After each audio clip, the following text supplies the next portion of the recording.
রব বলে যে দুনিয়াবি কষ্ট তোমাদের কাছে অনেক কিছুই আসবে, কখনো খাবার কষ্ট, কখনো ভয়ের কষ্ট, কখনো শারীরিক কষ্ট, কখনো মানসিক কষ্ট, কখনো পারিবারিক কষ্ট, কখনো সামাজিক কষ্ট। কিন্তু বান্দা এতটুকু মনে রাখবা, তুমি শুধু আমি রবের হুকুমের অপেক্ষায় বসে থাকবা, আমি রবের হুকুমের অপেক্ষায় বসে থাকবা। এ রবের হুকুমের অপেক্ষা করে বসে থাকার নামই হচ্ছে ধৈর্য। ধৈর্য। আর রব বলে যে যে আমার হুকুমের আশার অপেক্ষায় বসে থাকে, আমিও রব তাকে তাকায় থাকি, আমার ফেরেশতারাও তাকে গার্ড দিতে থাকে। সুবহানাল্লাহ। গালি দেনেওয়ালা দিল, শূন্যওয়ালা কান দিয়ে শুনলো। মুখ আছে তার 3টা গালি দেওয়ার, শুধু এতটুক চিন্তা করলো।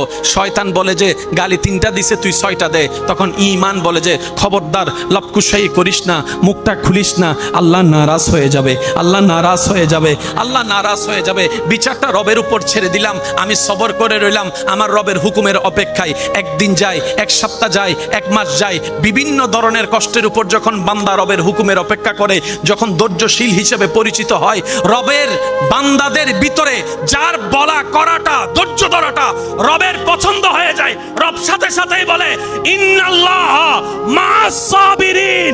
এ বিশ্ববাসী শুনে রাখো, জেনে রাখো, অমুক বান্দার সাথে আজকে থেকে আমি আল্লাহ নিজেই আছি।